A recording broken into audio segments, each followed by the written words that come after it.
काय मग मैत्रिणींनो, बघून मस्त तोंडाला पाणी सुटलंय ना। मस्त आपलं बेसन भरवा मिरची श्रावण महिन्यात तोंडाची चव वाढवणारी अगदी मस्त चमचमीत रेसिपी आहे। तर माझा हा तुम्ही व्हिडिओ शेवटपर्यंत पहा आणि माझ्या व्हिडिओवरती तुम्ही जर नवीन असणार तर माझ्या चॅनलला नक्की सबस्क्राइब करा।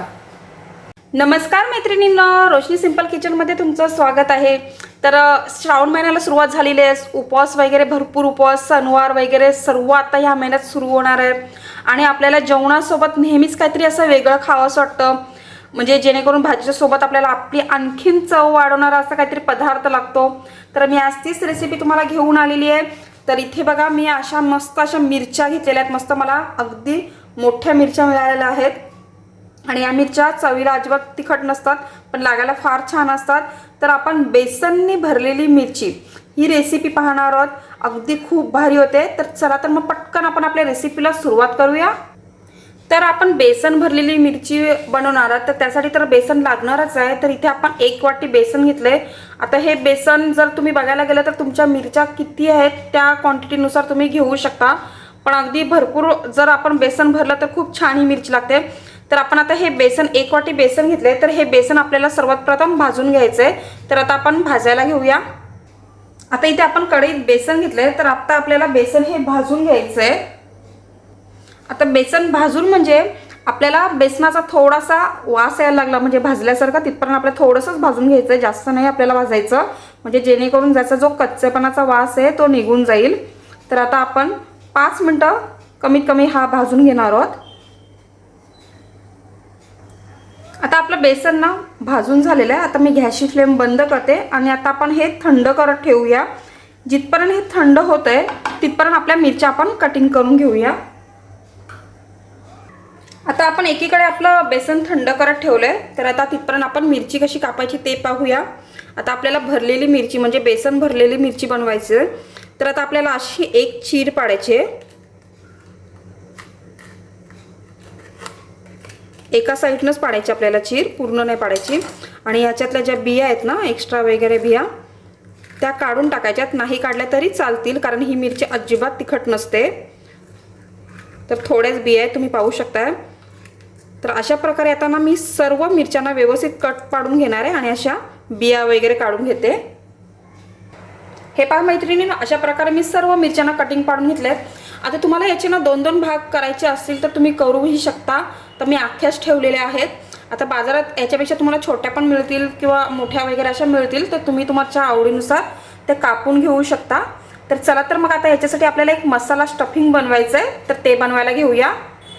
आता इथे मी बेसन घेतले, आपलं बेसन थंड झालेलं आहे। आता आपण याच्यात एक एक साहित्य घालणार आहोत। आता इथे सर्वात प्रथम आपण हिंग घालणार आहोत, त्यानंतर भरपूर अशी मी कोथिंबीर घेतले, बारीक चिरलेला कांदा घेतलेला आहे, त्यानंतर आलं आणि लसूण मी ठेचून घेतलंय, जिरे घेतले आपण, त्यानंतर थोडीशी बडीशेप घेतले। बडीशेपचा स्वाद याच्यात भरपूर मस्त लागतो।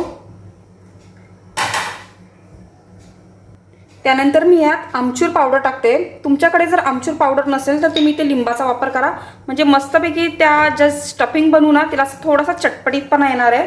त्यानंतर आपण यात चवीनुसार मीठ घालणार आहोत, थोडीशी हळद घालूया,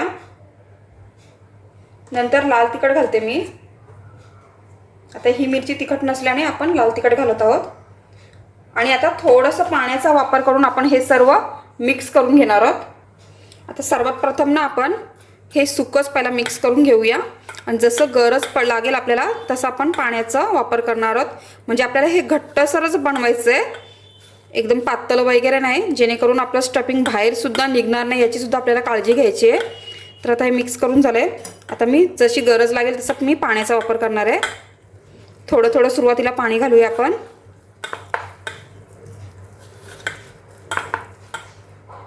आता हे पहा, आपल्याला इतपत म्हणजे असं घट्टसर हे करायचं, म्हणजे आपण पातळ सुद्धा पण नाही केलं आणि एकदम घट्ट पण नाही, म्हणजे जेणेकरून आपल्याला हे स्टफिंग मिरचीमध्ये व्यवस्थित भरता येईल आणि समजा पातळ केलं तर ते बाहेर सुद्धा निघणार नाही। तर अशा प्रकारे आपल्याला अगदी गच्च भरून घ्यायचं आहे। म्हणजे आता तुम्ही पहा ना, जर तुम्हाला जर कुठली भाजी नसेल तर ही एकच मिरची तुम्हाला बस होईल जेवणासोबत, खूप भारी लागते। तुम्ही ही मिरची चपाती भाजी बरोबर सुद्धा अप्रतिम लागते। तर आता हे असं घट्टच आपण भरून घेऊया. हे पहा, तर अशा प्रकारे मी सर्व मिरच्या आता भरून घेणार आहे. हे पहा मैत्रिणींनो, अशा प्रकारे आपण सर्व मिरच्या भरून घेतले आणि अगदी परफेक्ट आपलं म्हणजे बेसनाचं जे आपण बनवलं सारण ते परफेक्ट झालेलं आहे 1 वाटीनुसार. तर आता आपल्याला हे फ्राय करायला घ्यायचं आहे. तर आता आपण फ्राय करायला घेऊया. आता इथे आपण पॅन घेतलेला आहे आणि इथे ना मी मोहरीच्या तेलाचा वापर केलेला आहे. जर तुम्हाला आवडत असेल तर तुम्ही घेऊ शकता, नाहीतर आपल्या नॉर्मल तेलामध्ये सुद्धा छान लागतात. पण मोहरीचा याच्यात तेलाचा ना अगदी अप्रतिम फ्लेवर येतो, म्हणून मी इथं मोहरीचं तेल घेतलेलं आहे. तुम्ही आपलं जे तुमचं घरगुती रेग्युलर वापरता ते तेल सुद्धा तुम्ही फ्राय करून घेऊ शकता. आता मी गॅसची फ्लेम आहे मीडियम फ्लेम ठेवलेली आहे. आता आपण एक एक मिरची फ्राय करायला घेऊया.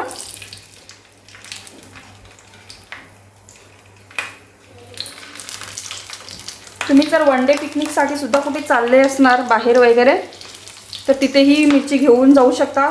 सर्वांना आवडेल अगदी अशी मिरची आहे ही.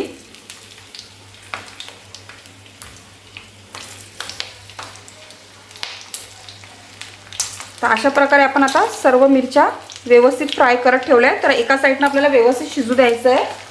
आणि आता याच्यावरती मी झाकण देऊन ठेवणार आहे आणि 3-4 मिनटं मी असंच ठेवणार आहे. मीडियम फ्लेम किंवा लो फ्लेमवरती सुद्धा ठेवू शकता तुम्ही. आणि व्यवस्थित एक साईड झाली की आपण पलटी करून घेणार आहोत. तर आता आपण एक साईड व्हायची वाट पाहूया. चला, तर 5 मिनटं झाले, आपण पाहूया आपली मिरची.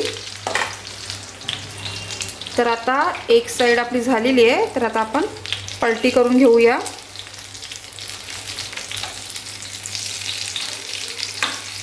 हे पहा, आता ही साईड आपण खाली हे करूया. छान आपलं हे झालेलं आहे.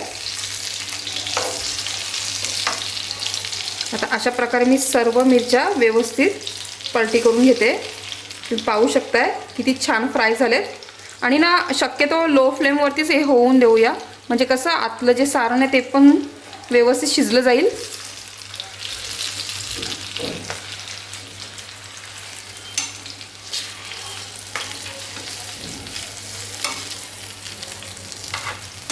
आता पुन्हा आपण झाकण देऊन ठेवणार आहोत आणि ही साईड सुद्धा आता व्यवस्थित शिजून देऊया. 5 मिनटं होऊ द्या. 5 मिनटं आता आपण वाट पाहूया. हे पहा मैत्रिणींनो, अशा प्रकारे तर तुम्ही पाहू शकता किती सुरेख रंग आला आणि सर्व बाजूने मी मस्त फ्राय करून घेतले. आता मी गॅसची फ्लेम बंद करते. तर अशा प्रकारे मस्त आपली भरवा मिरची, बेसन भरवा मिरची तयार झालेली आहे. तर तुम्हाला माझी ही रेसिपी आवडली असेल तर नक्की लाईक करा, शेअर करा आणि सबस्क्राईब करा.